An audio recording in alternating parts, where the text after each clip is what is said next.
Here we are. Here we are. I'm not quite ready yet.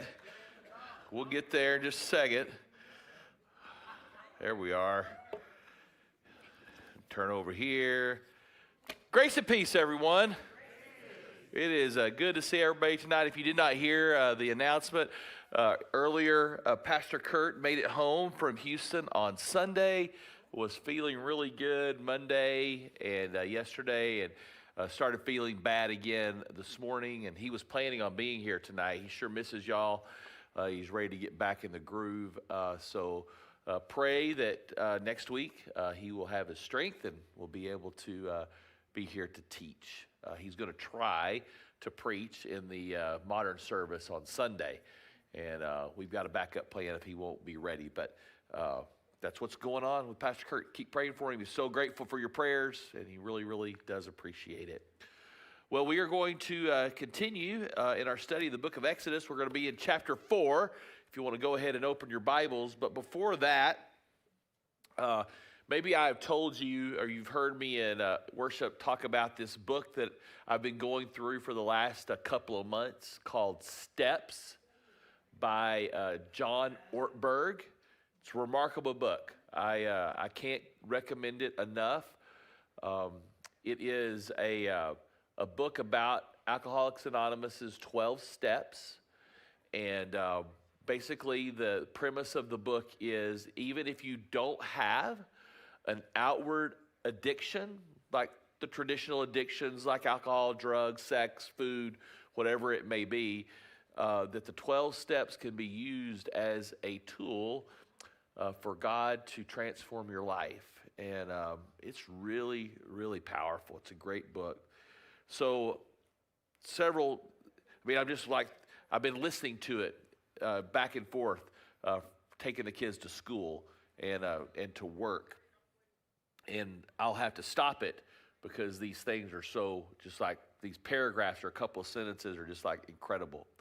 But I came across this prayer. It's part of the 11th step, this prayer. And so I just thought it was really good. And I thought it would be a good way for us to begin our time together tonight. So let us pray.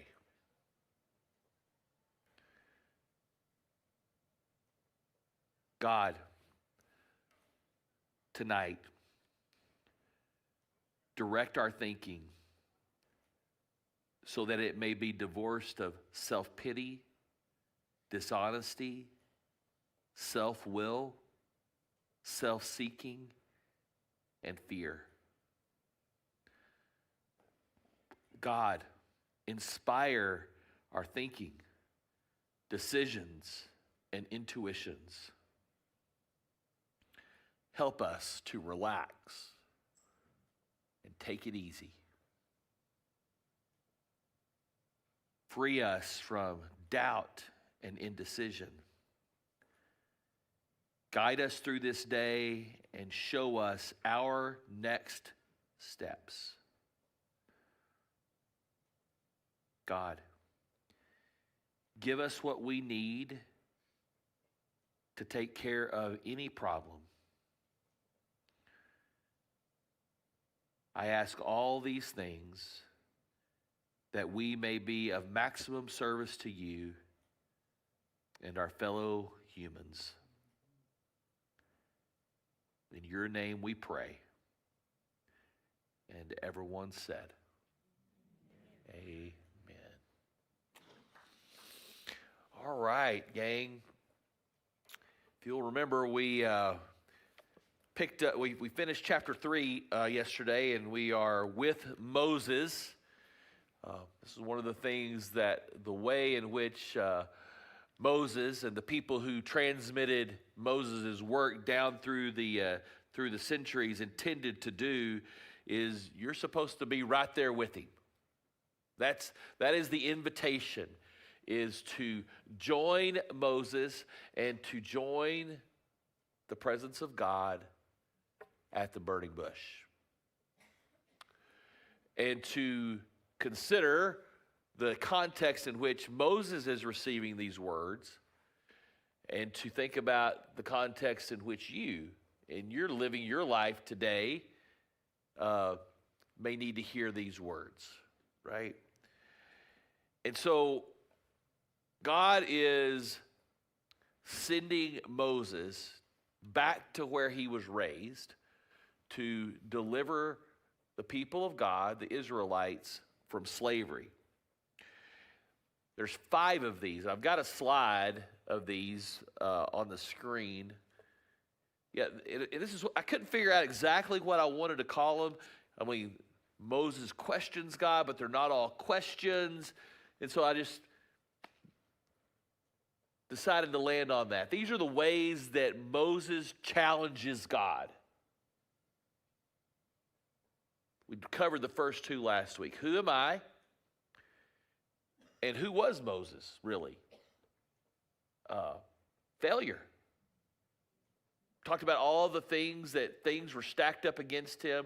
He was adopted, thrown into the river, adopted. At some point, he became aware that he wasn't with the right people. And then in his anger, he kills an Egyptian and then goes to Midian, who's not really connected to Egypt or to Israel. And he's just kind of in this wandering wilderness state. He's actually having to trace the life that the Israelites will walk for 40 years. He does it first. For how many years? 40 years. There you go. So in grand scale, what Israel will do, Moses is at the end of. And it's at the end of this time of preparation in the wilderness, and that becomes a theme throughout the scriptures, that God prepares people to do decisive things in the wilderness. Who am I? Moses he's right. Like, who? What? And then we finished our time together talking about that. What is his name? Who is this person? Who is this God that is sending me? And we talked about Yahweh and the importance of God's name and God revealing it to Moses here. And we will cover the next 3 challenges that Moses offers to God, basically on why this guy who's living in Midian shepherding sheep has no business doing what God is asking him to do. So I want you to think about that line. That there are things that God is asking every one of us to do that we believe we have no business doing.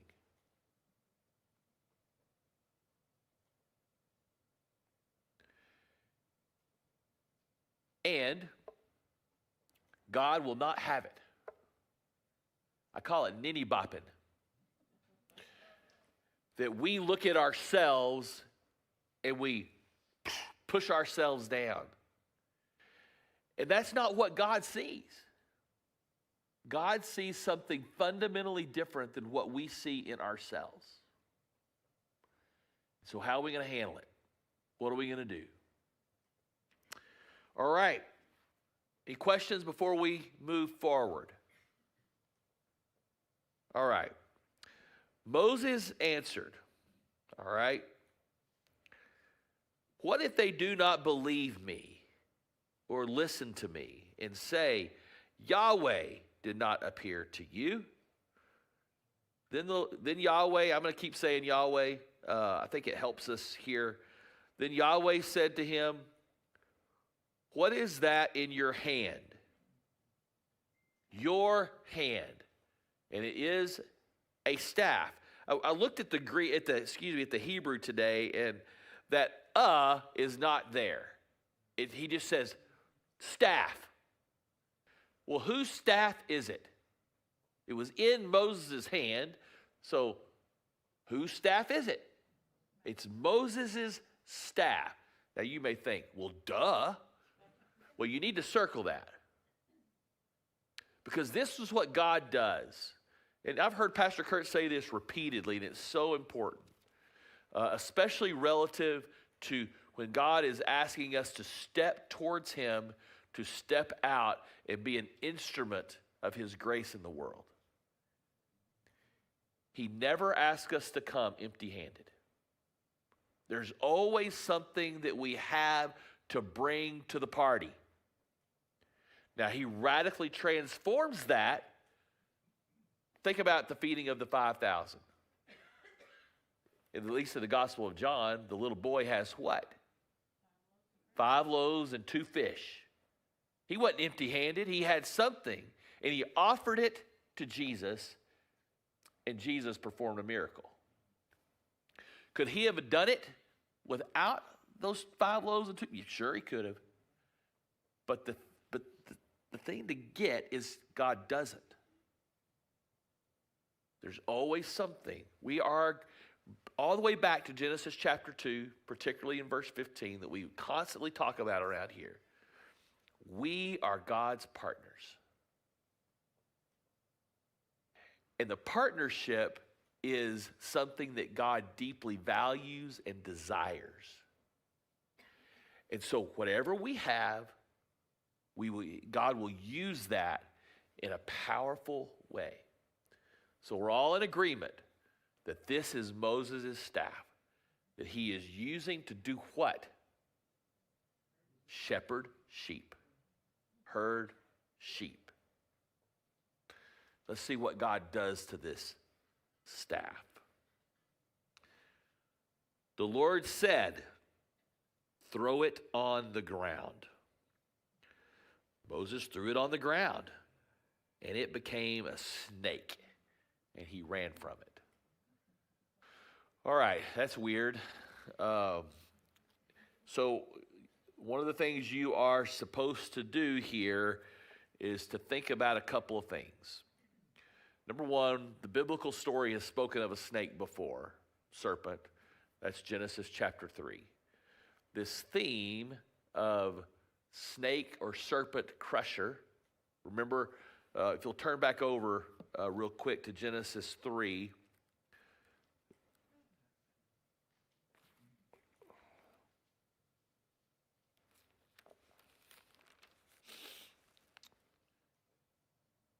Yeah, this is God talking to the snake, the serpent. So the Lord, this is after Adam and Eve sinned. So the Lord said to the serpent, because you have done this, cursed are you above the livestock and all wild animals. You will crawl on your belly and you'll eat dust all the days of your life. And I will put enmity between you and the woman, and between your offspring and hers. He will crush your head, and you will crush his heel. It translates those, most of the time the words get translated differently, but it's the same word. Why translators do that, I don't know. He will crush your head, and you will, mine says strike his heel, but it's the same word. It's crush both times. So a proper Bible reader, is that a good thing to say? A person who's reading the Bible seriously. You get to the end of chapter 3, and then you realize, golly, I got a lot of book to go, right? But that sounds pretty important, doesn't it? The one that caused the humans to sin is going to get crushed. I wonder who that will be, right?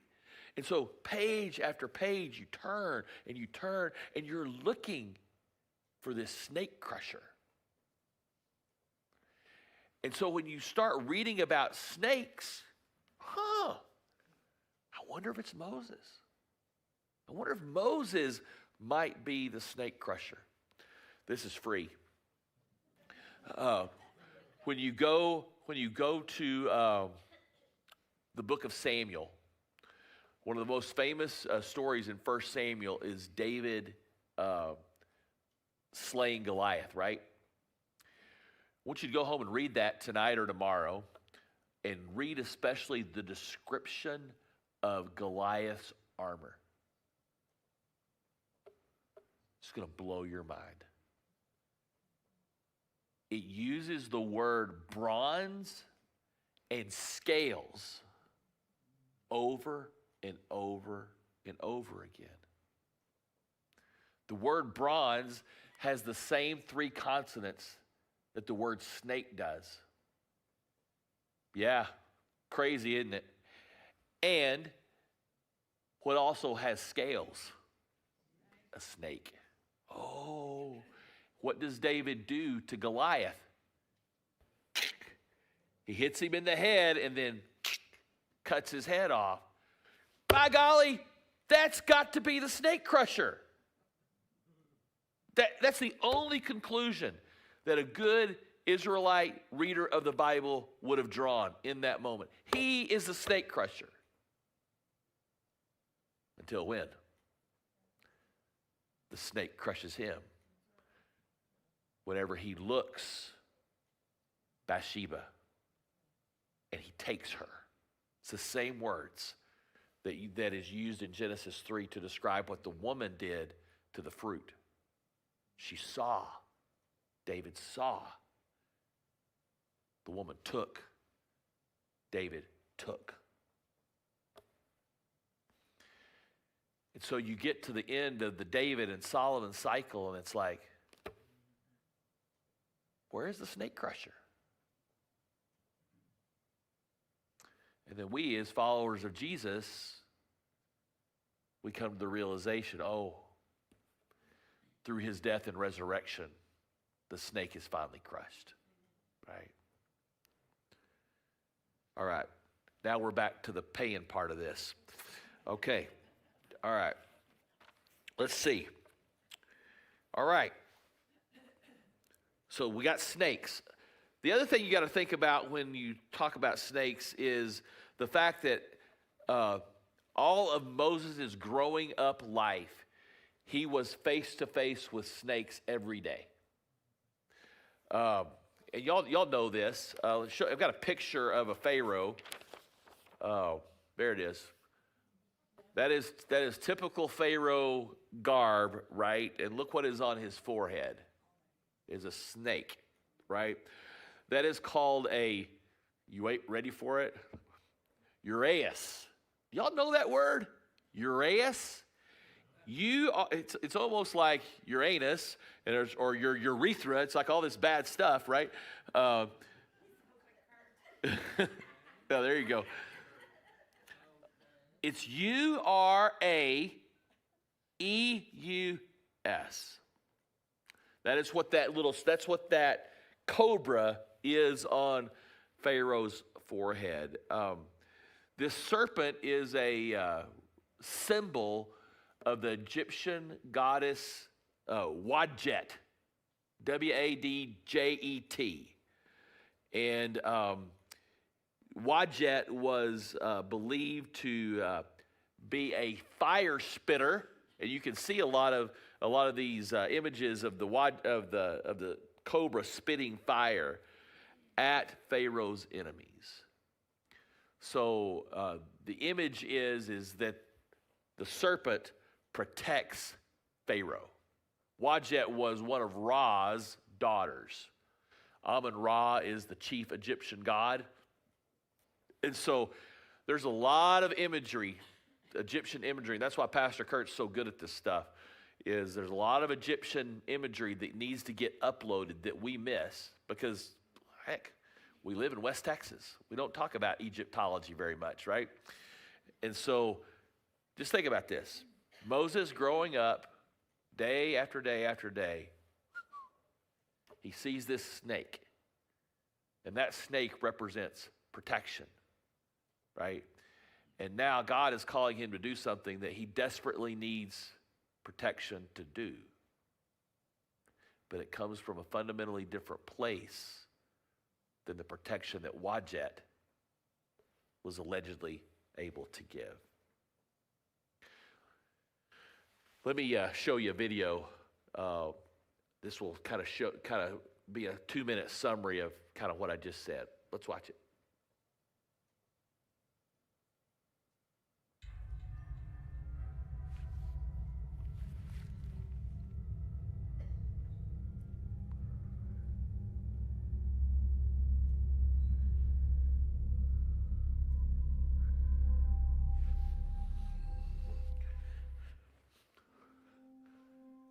Uraeus, The uraeus is an ancient Egyptian symbol of royalty, sovereignty, and protection. It was depicted as a snake, typically a cobra. The cobra often represented the goddess Wadjet. Wadjet was a protective deity and a daughter of the sun god Ra. Her job was essentially to help protect Egypt and the cosmos from chaos. The ancient Egyptians believed that the uraeus symbol can provide magical powers and protection. According to the Egyptian mythology, the cobra was given to the pharaohs from Geb, the god of the earth, as a sign of kingship. So the uraeus was attached to the front of the pharaoh's crown to declare the legitimacy of the pharaoh. It was shown with many pharaohs, such as King Tutankhamun. In addition, the uraeus was used as an ornament for statuary and as amulets.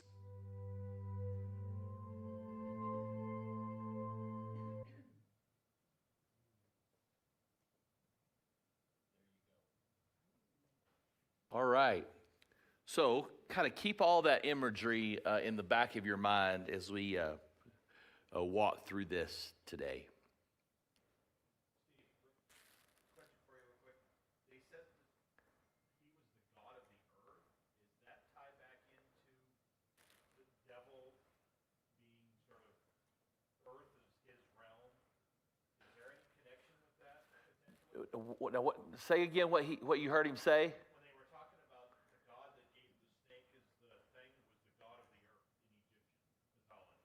Oh. But we know the snake or the devil, his realm is earth.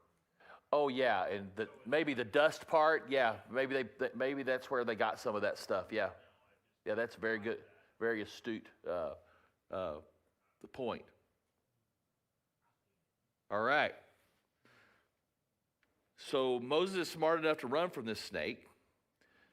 Then the Lord said to him, "Reach out your hand and take it by the tail." So Moses reached out and took hold of the snake, and it turned back into a staff in his hand.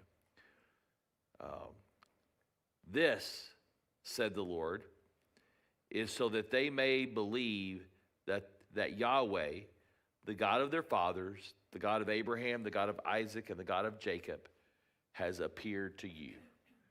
That would get your attention, right? No doubt about it. So God is being good. He's being very generous to Moses here. He's like, yeah, those people my people in Egypt the heck has been beat out of them. And this guy who's been gone for 40 years is going to come back and say, hey, Yahweh spoke to me, and he said, I'm going to deliver you. And they're going to go, yeah, right. Well, this is going to show them that it's true.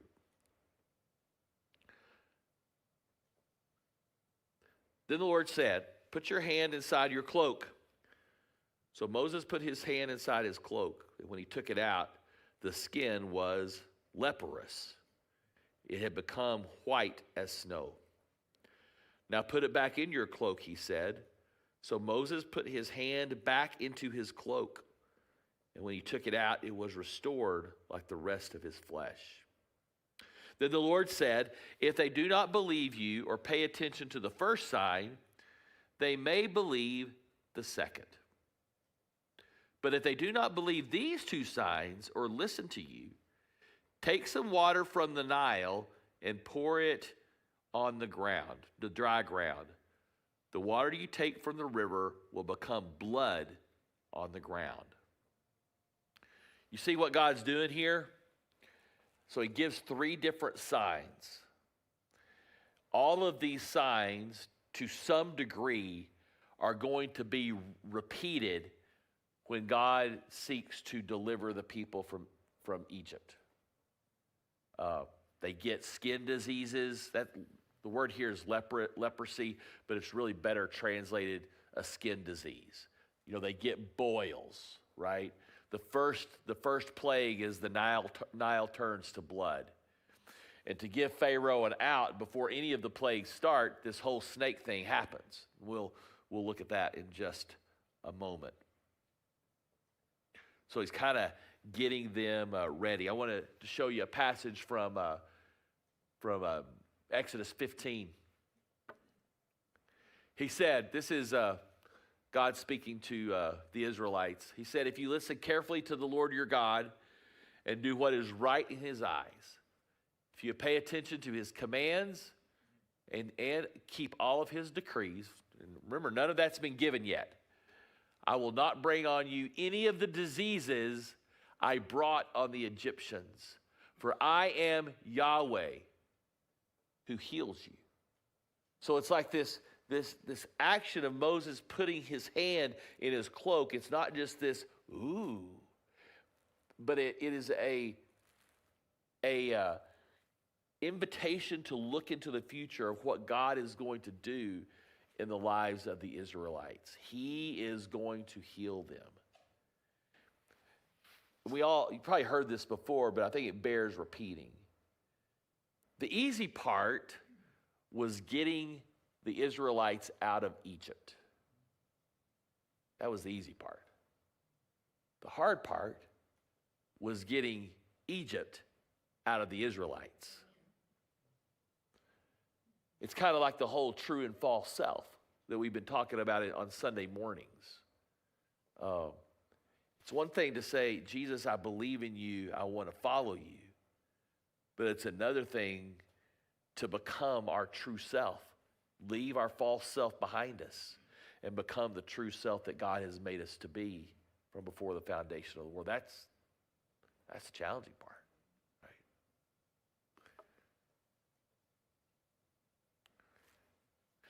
Turn over to chapter 7 real quick.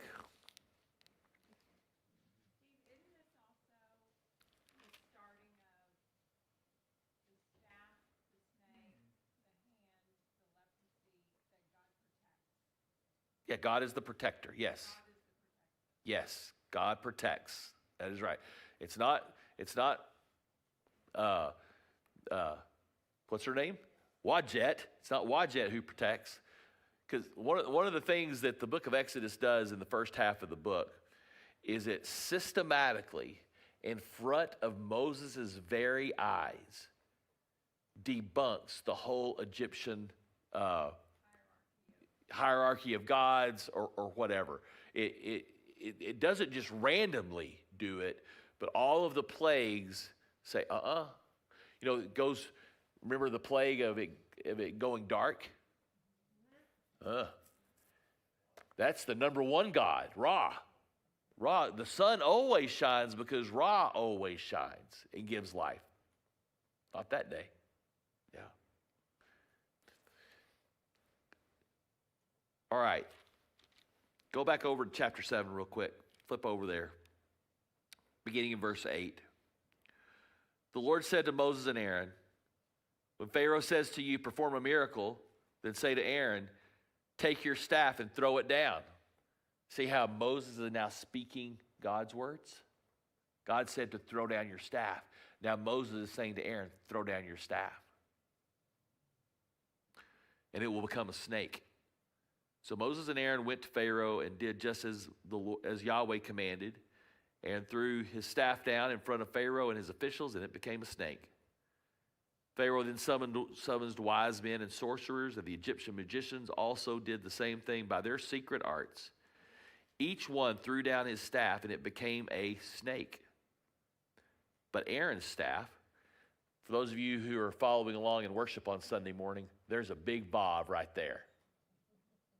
Right there. But Aaron's staff swallowed up their staffs. Yet Pharaoh's heart became hard, and he would not listen to them. All right. Let's keep going, and then we'll get back to the staff at the end of this section. Questions before we move on? Yes, ma'am.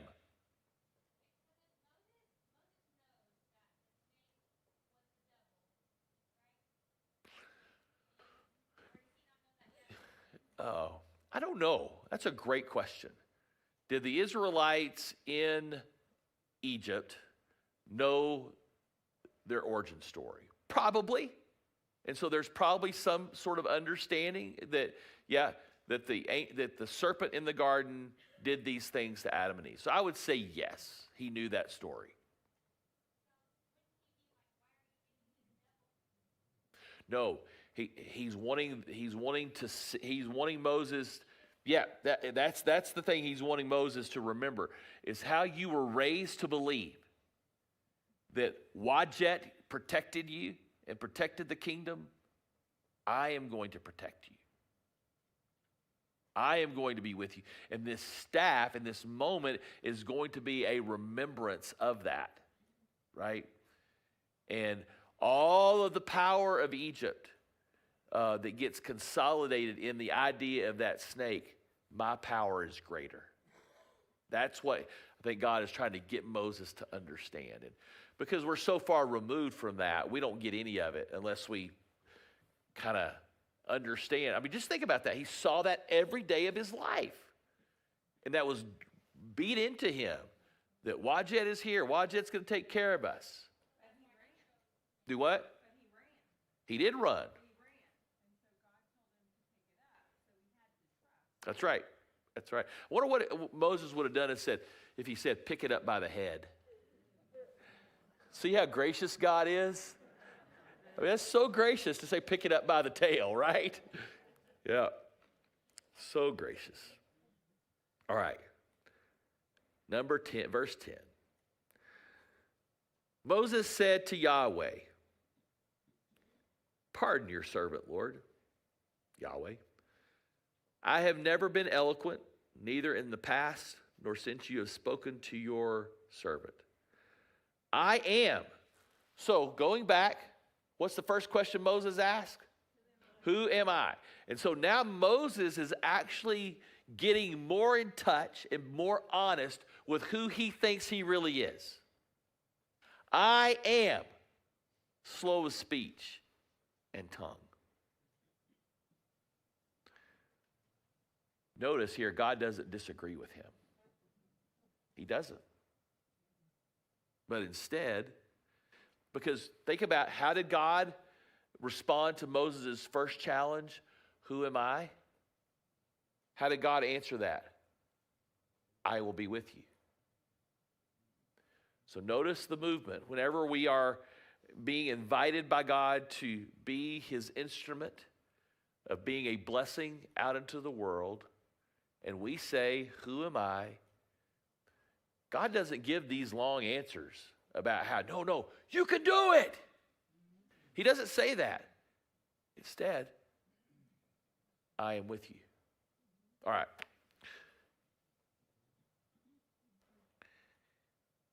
What?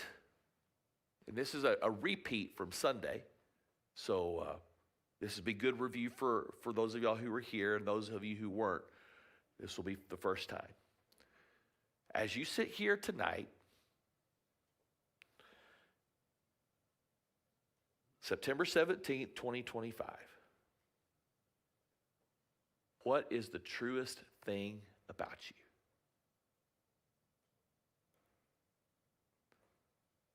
Take a deep breath. Think about it.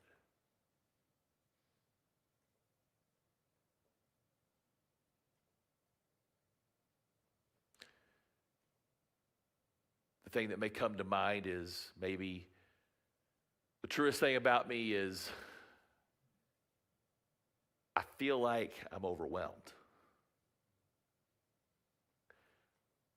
I feel like my heels are killing me. Man, I got this plantar fasciitis, y'all, and it hurts so bad. Right?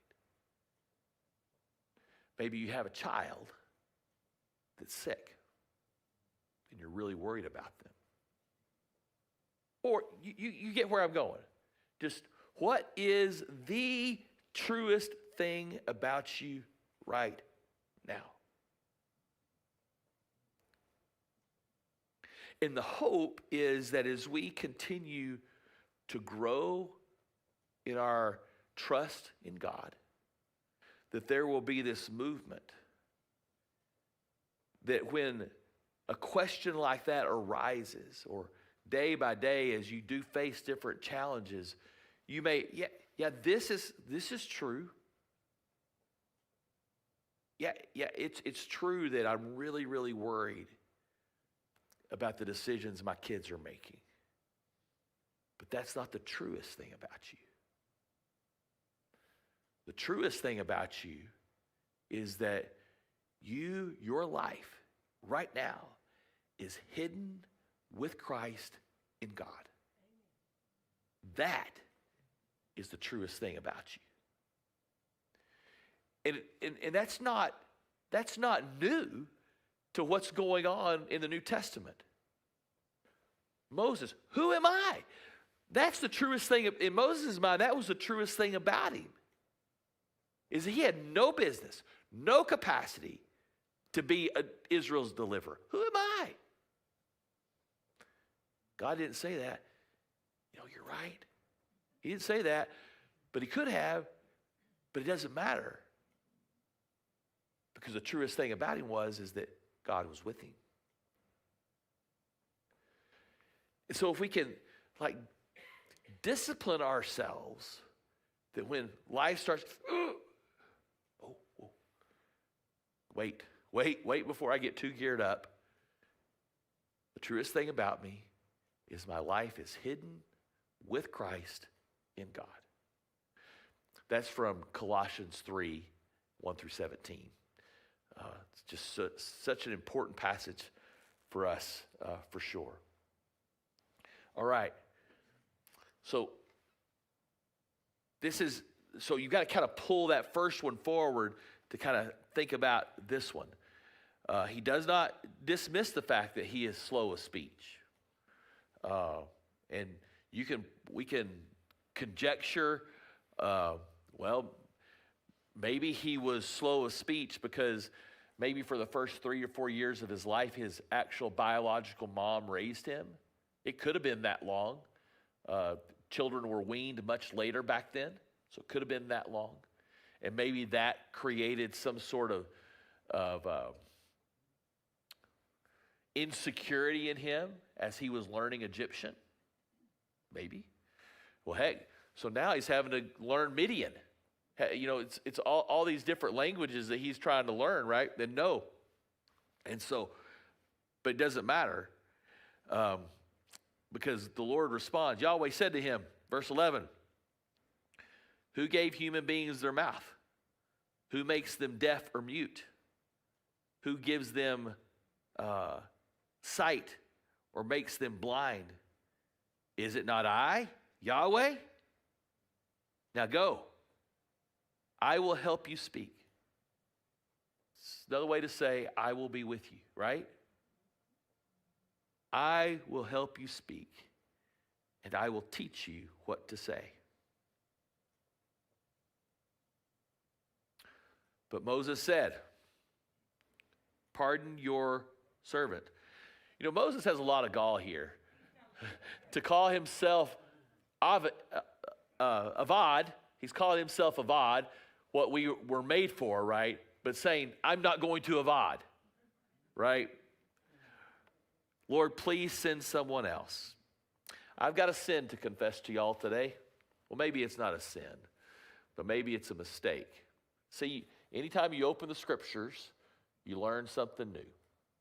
And as I was getting ready today, for years, I have taught you and taught other congregations that the first time that God gets mad, angry, is at the golden calf incident. I had forgot about this. I'm sorry. But this is even better.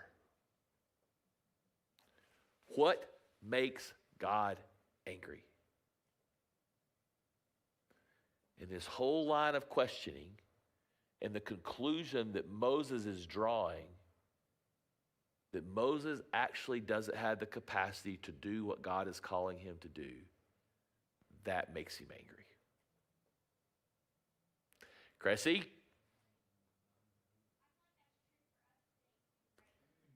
Say that again. So say it loud so everybody can hear. That's the point. That is the point. Yes. So when we feel the Lord nudging us, and I'm not even saying something big. I mean, it's a big deal to go deliver the Israelites out of Egypt. I'm not saying that's what God's calling us to do every day. But God is calling us to do big things every day, right? To be his ambassadors, to represent him, and to represent his character out into it's a big deal. To say, I can't. To say, let someone else do it. That angers God. Part of that was fear, though, right? Yeah, of course. And stubbornness. Fear, stubbornness, and that is part of our false self. We're not made for this stuff. We're actually made to trust it. And then, whoa, what might happen then? Yes, Sam. Say that again. Non-believers? Oh, do non-believers anger God? Well, I don't think so. Not as much as people who do believe and are not trusting what he says. All through the book of Genesis, God never gets angry. Even at Noah's Ark, whenever he destroys humanity, he doesn't do it out of anger. He does it out of grief. The language is it's clear. He's not angry, but he is grieved. So here, and then this is repeated then at the golden calf when they are not trusting that God is leading them. It's definitely something to ponder. Verse 14, then the Lord's anger burned against Moses, and he said, what about your brother Aaron, the Levite? I know he can speak well. He is already on his way to meet you, and he will be glad to see you. So it's like God was already, I mean, you can think or imagining that God anticipated this conversation to go like this. I don't think it's like that. I think that God had intended Moses not to go at this alone all along. And had already, because it's like we're not called to do these things by ourselves. All the way through the biblical story, we are invited to do the work of God, but to not do it alone. And I think that's what we see here with Aaron, his brother, escaping and being led by God's Spirit to go to the place that Moses is. That's called the Spirit of God leading him. That's the only conclusion I think you can draw, is God's Spirit led him to the place to meet him. Yep. You know, just like the angel speaks to Joseph in a dream and says to get up. People are trying to take your child's life. Go to Egypt, that kind of thing. And Joseph did. And then in a dream, Joseph heard the person who is trying to take your son's life is dead. Go back. He did. So something like that must have happened. But that's not the important part of the story. The important part of the story is God understands what Moses needs, and he was supplying that need. But Moses was seeing it as a way to try to get out of doing what God was calling him to do.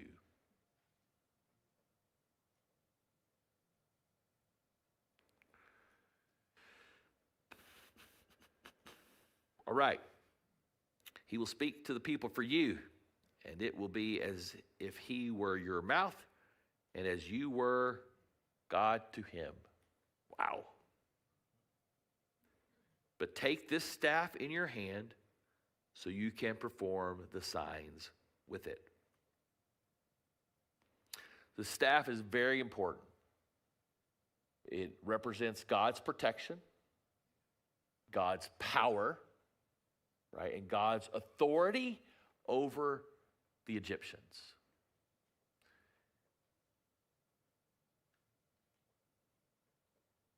Then Moses went back to Jethro, his father-in-law, and said to him, so Moses is now all ready to be completely truthful, right?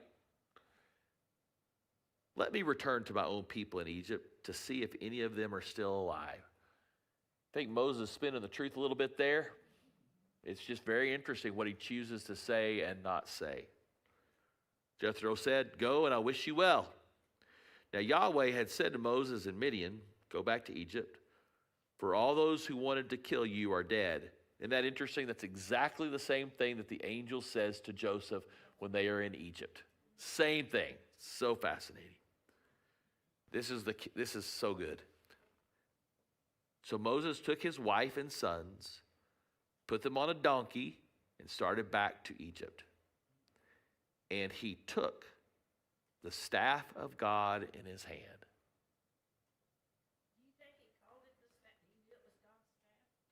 Well, whose was it 2 verses before? It was his. And now, as Moses is reflecting back on this moment, Moses knew that something decisively changed in this encounter at the burning bush. And that what he had in his hand that he offered to God was no longer his. It was fundamentally different. It had changed states, you might say, and would be used for God's purposes. So it's the same thing when they left Egypt with Joseph on a donkey. They too had the staff of God, which was the shepherd. The shepherd, yeah, very good. I love it. Yeah, good job. Yeah, excellent. I would like to go back and read and see if there was a donkey. She was just making the comment that seems to be what's going on with Joseph and Mary and Jesus when they leave Egypt to go back to Bethlehem and then to Nazareth. That they're returning in the same way that Moses went this way.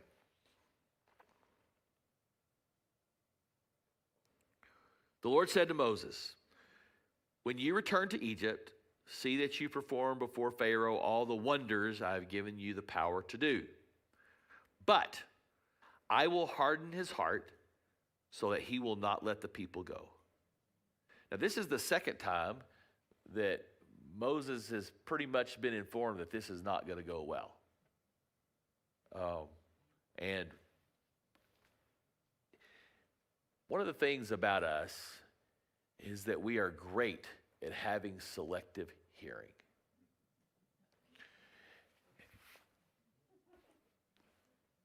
Surely you've heard something along these lines before.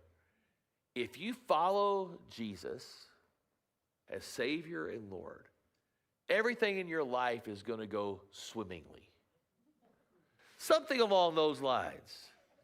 It's going to be much easier for you or whatever. Well, actually, the story in the New Testament is for everybody who followed Jesus, their life got worse. It actually got, on the outside, got much harder, right? And so, God's clear here. I'm with you, but this is going to be tough. Wouldn't it have been nice if God would have said, Yahweh said to Moses, what if it was like this? When you return to Egypt, see that you perform before Pharaoh all the wonders I've given you the power to do. I will soften his heart so that he will let my people go. Now that would have been a nicer word to hear, right? And I think that helps get us to the bottom. And I can't remember if I mentioned this last week or not, but this is a hard line for people. That God would harden anybody's heart. That's kind of I thought God was compassionate and gracious, slow to anger, abounding in love and faithful, right? The problem is when I often repeat that, and I'll take responsibility, I don't ever go to the next verse because the next verse is a little bit harder to stomach. Y'all know what the next verse is? Since I'm making confessions to you today, we'll keep doing it.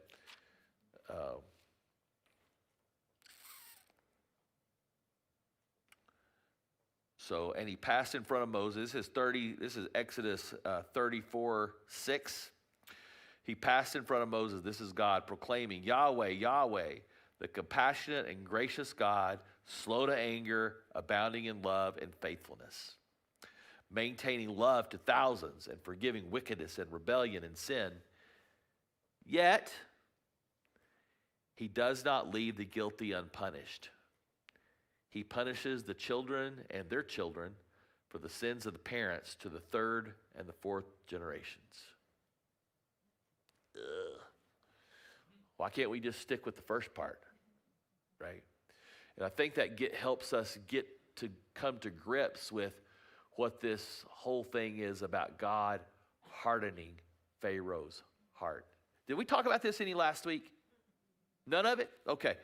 Well, if you know anything about the book of Exodus, let me ask this question. Tell me one time when Pharaoh's heart was soft. And Jeff, what do you think? You can't think of one because it was never soft.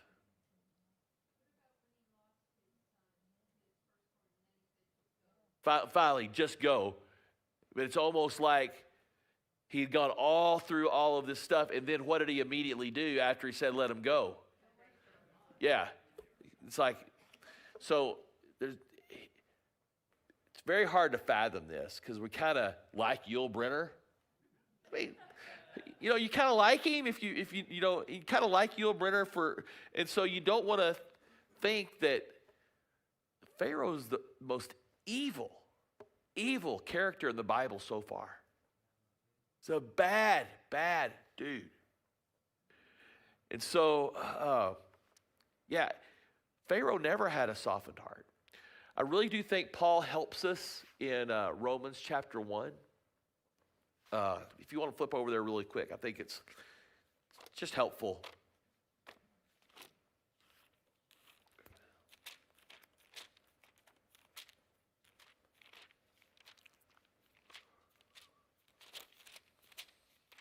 There. All right, I'm going to begin reading in verse 18. The wrath of God is being revealed from heaven against all the godlessness and wickedness of people who suppress the truth by their wickedness. So just kind of try to upload Pharaoh here, who God is going to harden his heart, who suppress the truth by their wickedness. Since what may be known about God is plain to them, because God has made it plain to them. For since the creation of the world, God's invisible qualities, his eternal power, and divine nature have been clearly seen, being understood from what has been made, so that people are without excuse. So the point Paul is trying to make is, if you can just stand back and look at creation and the beauty and the majesty and the fruitfulness of creation, and you can attribute that to God. You can't conclude any other way but that God's character is good. Verse 21. For although they knew God, they neither glorified him as God nor gave thanks to him. To give thanks to God is this recognition. God, you have made all of this and given it to us as a gift.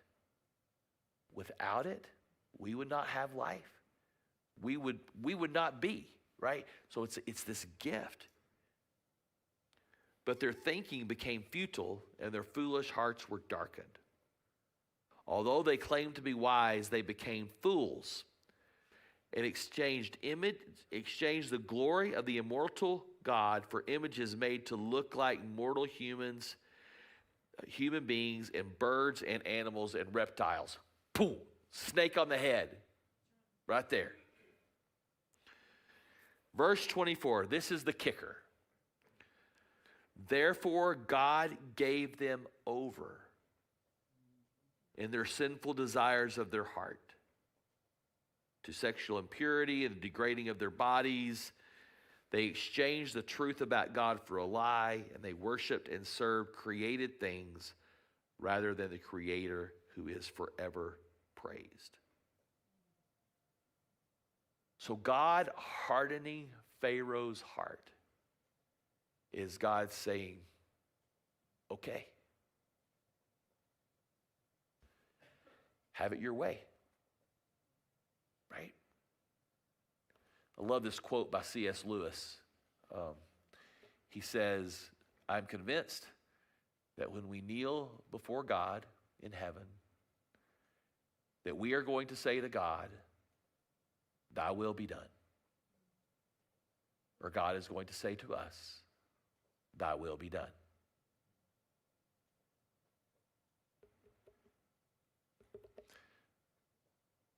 God was saying to Pharaoh, thy will be done.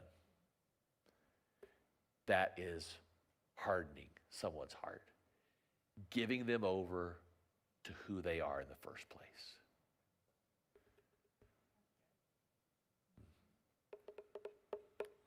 All right, I think we better stop there.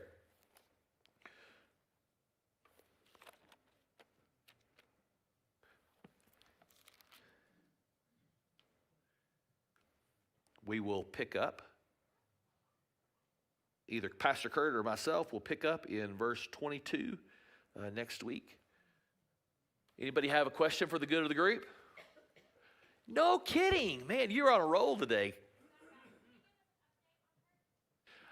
You missed it.